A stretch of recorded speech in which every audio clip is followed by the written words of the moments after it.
NDA ప్రభుత్వం నరేంద్ర మోడీ ఆయగా అచ్చే దిన్ ఆయగా అని ఓట్లు తీసుకున్నటువంటి ఎన్డీఏ ప్రభుత్వం ఇవాళ రోజుకు ఒక కొత్త కార్యక్రమం 4 రోజుల క్రితమో సాధ్వి మాట్లాడే తీరు ఈ దేశాన్ని రెండు ముక్కలు చేయాలని ఆమె స్టేట్మెంట్ ఆ తర్వాత వారం రోజులు పార్లమెంట్ నడవకుండా జరిగింది రాజ్యసభలో తర్వాత ఇప్పుడు ఆగ్రాలో मत मार्पिडी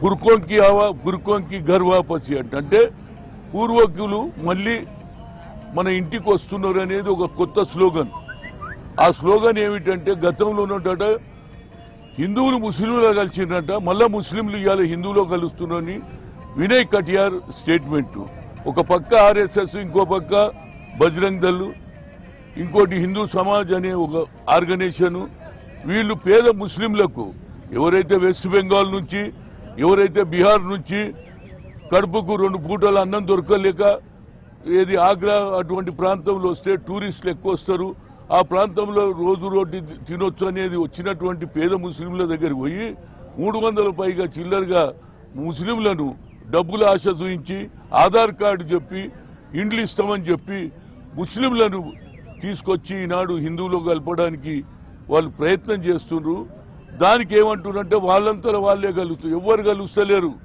పైసల ఆశ డబ్బు అదే విధంగా ఏది ఇండ్ల ఆశ ఆధార్ కార్డు చూయించేసి ప్రజలను ఈనాడు హిందూ దేశం చేయడానికి వాళ్ళు ప్రయత్నం చేస్తున్నారు ఇది ఎన్నడూ కూడా జరగదు అదే విధంగా నాథురామ్ గోడ్సే ఎవరైతే మహాత్మా గాంధీని చంపినటువంటి వ్యక్తిది బర్త్డేలు కూడా చేస్తున్నారు మహారాష్ట్రలో ఏమిటి ఇది ఏమిటి ఇది హిందూ దేశం చేయాలని ఉన్నదా నరేంద్ర మోడీ గారికి ఇంతవరకు ఆయన తరఫుకెళ్ళి ఒక జవాబు రాదు ఏమనంటే వాళ్ళు ఎవరో ఆర్గనైజేషన్ మాకేం సంబంధం అంటారు కేసు పెట్టమంటారు ఎవరైతే మీ రాష్ట్రాలలో మీ ప్రభుత్వం ఇవాళ ఎస్పీ ప్రభుత్వం ఉంది ఎక్కడ ఉత్తరప్రదేశ్లో వాళ్ళు కేసు రిజిస్టర్ చేసిండ్రు ఎఫ్ఐఆర్ చేసిండ్రు కానీ ఎక్కడనైతే మీ ప్రభుత్వాలు ఉన్నాయో మీ ప్రభుత్వంలో ఎక్కడైతే ఉందో అక్కడ కూడా ఇలాంటి ఆర్ఎస్ఎస్ బజరంగ్ దళ్ వాళ్ళు ఇంటింటికి పోయేసి వాళ్ళకు డబ్బుల ఆశ చూయించేసి ఇండ్ల ఆశ చూయించి ఆధార్ కార్డు చూయించి ఈనాడు హిందువులలో కలపడానికి ప్రయత్నం చేస్తున్నారు అంటే వాళ్ళ మెయిన్ ఎజెండా ఏమున్నదంటే ఎట్టి పరిస్థితుల్లో ఈ భారతదేశంలో హిందూ దేశం చేయడానికి వాళ్ళ ప్రయత్నం ఉంది కానీ ఇదే ప్రజలు ఈ దేశంలో హిందూ ముస్లిం సిక్ ఇసాయిలు అందరూ ఉంటారు అందరు కలిసింది ఓట్లు వేస్తేనే కదా ఇవాళ నువ్వు నాయకుని అయినావు ఇవాళ నీకు ఇవాళ మెజార్టీ వచ్చిందంటే కేవలం హిందువులే వేశారా ముస్లింలు వేయలేదా క్రిస్టియన్లు వేయలేదా మిగతా మతం అందరూ ఉన్నారు ఈ దేశం సెక్యులర్ దేశం ఈ సెక్యులర్ దేశాన్ని ఏది హిందూ దేశాన్ని మార్చడానికి నరేంద్ర మోడీ ప్రయత్నం ఎన్నడూ సఫలం కాదు దానికి ఇవాళ ఏమంటున్నాడు నఖ్వీ గారు ఇది సెక్యులర్ సిద్ధాంతానికట ఏది మన డెంగ్యూ అనే వ్యాధి తగిలిందంటే డెంగ్యూ మీకు తగిలిందిరా బాబు మీ ఆలోచనలో తగిలింది మీ ఆలోచనలో ఉన్నది మీ ప్రధానమంత్రికి డెంగ్యూ తగిలింది మాకు తగలలేదు సెక్యులర్ సిద్ధాంతాన్ని నమ్ముతున్నటువంటి భారతదేశంలో ఇది సెక్యులర్ దేశంగానే ఉంటుంది మీలో మార్పు వచ్చింది మీకు డెంగ్యూ వచ్చింది సెక్యులర్ సిద్ధాంతానికి మార్పు రాలేదు మీరు ఆలోచనలో మార్పు వచ్చింది ఏదైనప్పటికీ తప్పనిసరిగా ఇక పార్లమెంట్ కాదు ఇక మేము కూడా ఆలోచన చేసే అవసరం ఉన్నది అన్ని పొలిటికల్ పార్టీల సిపిఐ కావచ్చు సిపిఎం కావచ్చు తృణమూల్ కాంగ్రెస్ కావచ్చు అందరూ కూడా ఈనాడు దేశంలో ప్రజలకు చెప్పే అవసరం ఎంత ఏర్పడింది ఇది కేవలం మన చేతిలో అధికారం ఉన్నదని మన చేతిలో డబ్బులు ఉన్నాయని మత మార్పిడి చేస్తున్నారు ప్రజలకు ఇచ్చిన హామీలు ఏమైనాయి ఈనాడు నల్లధనం తీసుకొస్తున్నారు తెచ్చిండ్రా మీరు కొత్త వాగ్దానాలు చేసిండ్రు ఆ వాగ్దానం అంతెందుకండి ఇంతకంటే విచిత్రం ఏం కావాలి మొన్న హుదూద్ విశాఖపట్నంలో విజయనగరంలో శ్రీకాకుళంలో హుదూద్ వచ్చి ఈ తుఫాన్ వచ్చి ఎంతో మంది ఈనాడు రోడ్ల మీద ఉండి నా ఆస్తి నష్టం జరిగితే ప్రధానమంత్రి గారు వచ్చి 1000 కోట్లు అనౌన్స్ చేశాడు ఎక్కడిచ్చిండండి ప్రధానమంత్రి నిధుల నుంచి ఇయ్యలే నేషనల్ డిజాస్టర్ ఆర్గనైజేషన్ నుంచి అదేవిధంగా స్టేట్ రీఆర్గన్ నుంచి ఇచ్చిండు తప్పితే 1000 కోట్లు ఇచ్చినటువంటి అబద్ధాలు చెప్పినటువంటి ప్రధానమంత్రి నేను ఇంతవరకు చూడలే